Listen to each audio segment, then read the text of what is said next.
지난 여름 경기도 수원에서 한 남성이 구운 계란 5,000원어치를 훔쳤다가 징역 1년 6개월을 구형받는 사건이 있었습니다. 확인도 조사도 없이 아무에게나 먹을거리를 그냥 드리는 경기도 그냥 드림 코너에 살을 내는 추위 속에서도 긴 줄을 선 분들이 계십니다. 일할 의지와 능력이 있는데도 코로나19 경제 위기로 일용직 일자리마저 구하지 못해서 생활고에 시달리다가 굶어 죽을 수는 없어서 생긴 참혹한 현상입니다. 코로나19로 경제적 어려움에 빠진 것이 비단 이분들만의 문제가 아닙니다. 정도의 차이가 있을 뿐 대다수 국민께서 겪고 계신 어려움입니다. 코로나19가 해를 넘겨 계속되고 3차 감염 유행으로 우리 도민들께서는 절박한 상황으로 내몰리고 계십니다. 중앙정부가 1차 보편 지원에 이어서 2차, 3차 선별 지원으로 어려움을 겪는 분들을 골라서 지원하고 있지만 지원 대상에서 배제된 사각지대는 여전히 존재합니다. 병들어 죽기 전에 굶어 죽겠다는 아우성이 일고 있고 당장의 생계 문제로 정부의 정당한 행정명령에 반발하고 불복하겠다는 목소리도 점차 커지고 있습니다. 안타깝게도 코로나19 위기는 이번이 끝이 아닙니다. 코로나19가 종식될 때까지 앞으로도 4차, 5차 그리고 계속되는 N차 유행이 계속될 것입니다. 유행이 반복될 때마다 지금까지 그래왔던 것처럼 강도도 더욱 강해지고 더 깊고 더 길어질 것입니다. 그에 따른 경제적 어려움 역시 계속 심화될 수밖에 없습니다. 그렇기 때문에 코로나19 종식을 위한 보건방역과 경제 악화를 막는 경제방역은 선호 문제나 또는 경중의 문제가 아니라 동시에 조화롭게 해결해야 될 둘 다 중요한 과제입니다. 우리 정부가 거리두기 3단계 요건이 갖추어졌음에도 2.5단계를 유지하면서 방역의 위험을 감수한 것도 바로 경제 방역의 필요성 때문이었습니다. 언젠가 코로나19가 끝나서 일상으로 돌아간다 해도 그 사이 우리 경제가 무너져 버린다면 경제 회복을 위해서 감당하기 어려운 대가를 치러야 합니다.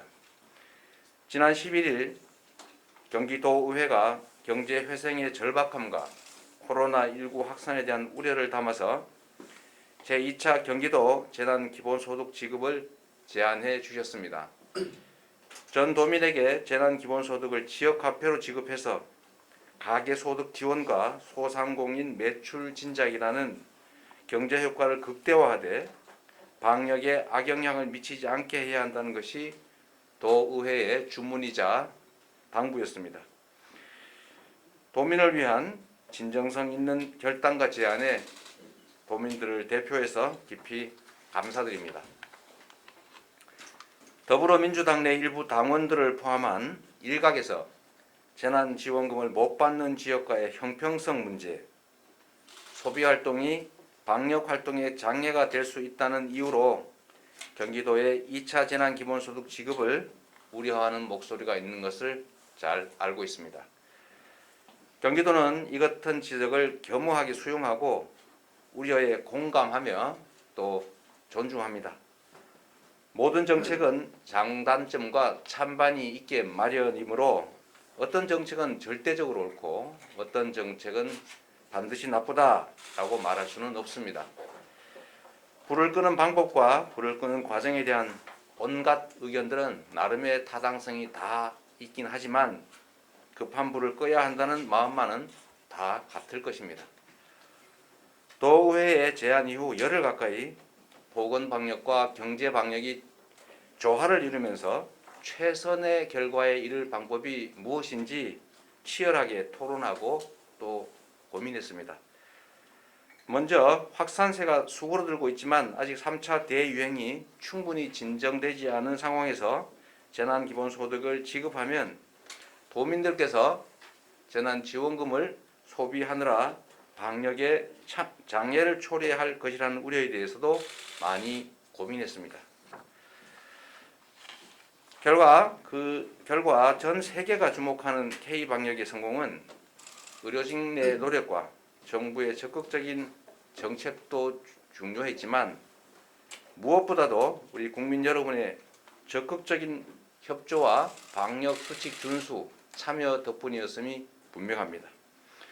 지금처럼 방역 수칙을 준수하면서 일상적 소비 활동을 해 나가신다면 며칠 생활비, 아니 하루 생활비에도 거의 못 미칠 소액을 지원받았다고 해서 방역에 지장을 초래하지는 않을 것으로 확신합니다. 현재도 수조 원대 선별 지원금이 풀리는 중이지만 지원금 사용 때문에 방역이 악화된다는 정황은 어디에도 없습니다. 선별적 현금 지급과 달리 그보다 훨씬 소액인 보편적 지역화폐 지급은 선별 지원과 달리 방역에 지장을 초래한다라고 하는 것도 논리적으로 타당성을 찾기가 좀 어려웠습니다. 제가 이 기자회견 조금 전에 지금 보도된 내용을 살펴보니까 이번 설 명절에 소비를 진작하고 가게를 지원하기 위해서 1조 원대의 온누리 상품권을 공급한다고 합니다.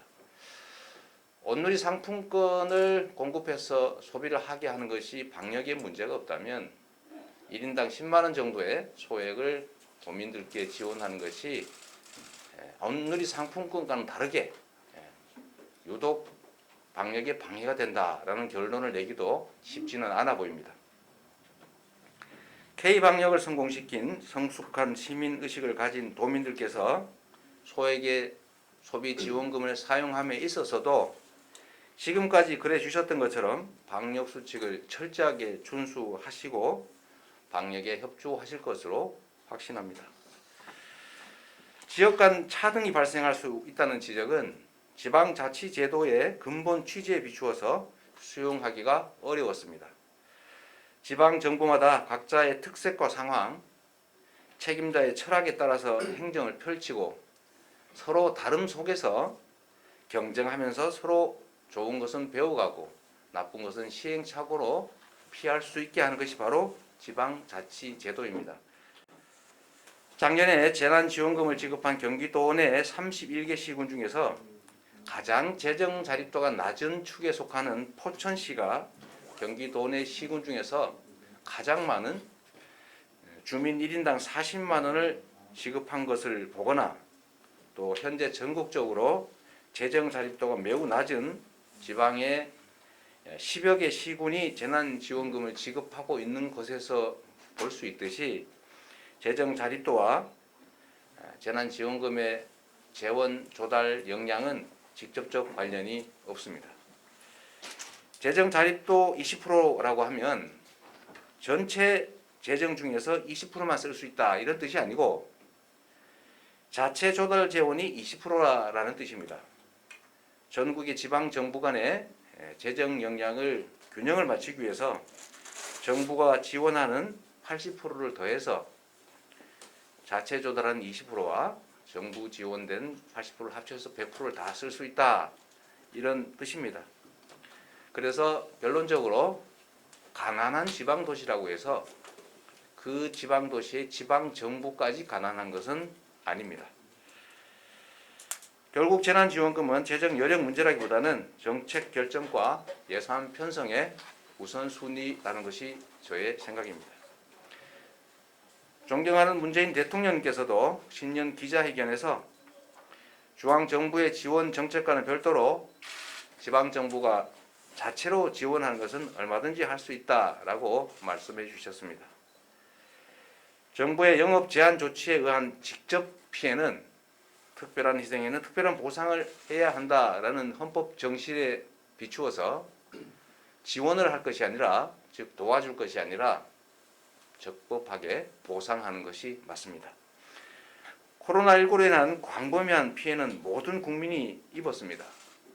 그런데 중앙정부가 피해가 큰 영역을 선별해서 지원을 잘 해주시고 계시므로 경기도는 소득 지원의 형평성을 확보하고 행정비용과 행정역량 절감을 기하고 소비 촉진을 통한 소상공인 지원과 경제 활성화를 기하고 재정 집행의 효율성 제고를 위해서 전 도민에게 공평하게 지역화폐로 재난지원금을 지급하기로 했습니다. 중앙정부의 가구별 지역화폐 보편 지급 방식의 1차 재난지원금은 현금 선별 지원 방식의 2차 재난지원금에 비해서 통계적으로나 또 체감상으로나 확실하게 큰 경제 효과를 받습니다. 우리가 모두 알고 계시다시피 1인당 10만 원을 우리 돈으로 한 120만 원쯤 됩니다. 1인당 10만 원을 현금으로 지급한 일본의 경우는 아직도 10%밖에 사용하지 않고 나머지 90%가 경제학 용어로 표현하면 축장, 즉 저축되었다고 합니다. 소멸성 지역화폐로 지급한 1차 재난지원금은 3개월이 지나면 사라지기 때문에 100%에 가깝게 전액 소비됐습니다. 그리고 정부의 1차 재난지원금의 생산 유발 효과가 1.81배에 달한다라는 국회의 예산정책처의 분석도 있습니다.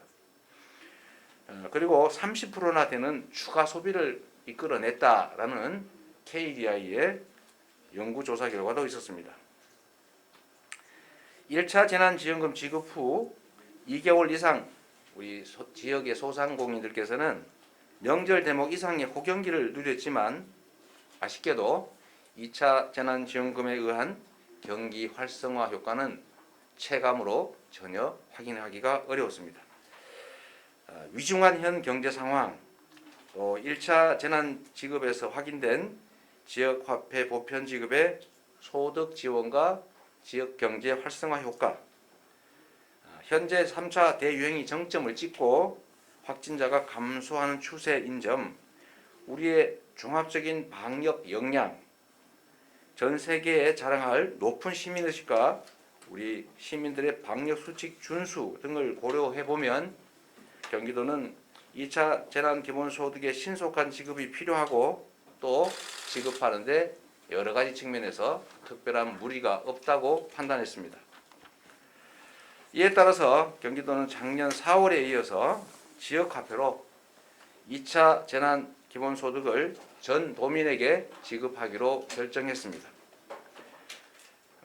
지급 대상은 나이, 직업, 소득 등 어떤 조건과도 관계없이 기본소득 방식에 따라서 경기도에 거주하는 내국인 1,341만 명과 외국인 58만 명 등 약 1,399만 명입니다. 경기도민은 2021년 오늘 24시, 오늘 새벽이 되겠죠. 어제 밤 12시 기준으로 현재 경기도에 주민등록을 둔 분들이 대상이고 기준일 당시 태어나지 않은 태아들을 말합니다.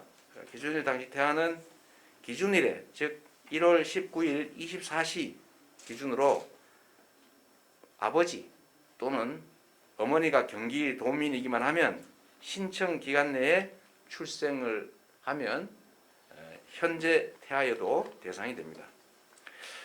외국인은 코로나19 지원에서 외국인을 달리 대우하는 것은 차별이라는 국가인권위원회의 권고에 따라서 결혼 이민자와 영주권자에 한정했던 1차 재난기본소득 때보다 대상을 확대했습니다.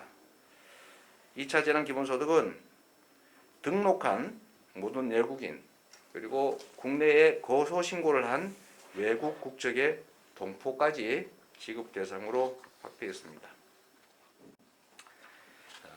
지급 금액은 1인당 10만 원으로 4인 가구로 하면 약이 아니라 4인 가구면 40만 원이 되겠습니다.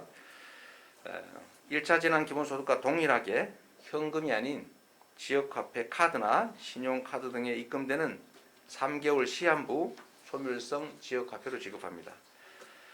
지급액 1조 3,998억 원과 부대경비 37억 원 등 1조 4,035억 원의 재원은 우리 시민들께서 도민들께서 걱정하시는 것과 달리 지방채 발행도 없고 우리 도민들의 추가 부담도 없이 경기도가 현재 보유하고 있는 지역개발기금 8,255억 원, 통합재정안정화기금 5,380억 원, 재난관리기금과 재해기호기금 400억 원으로 조달합니다.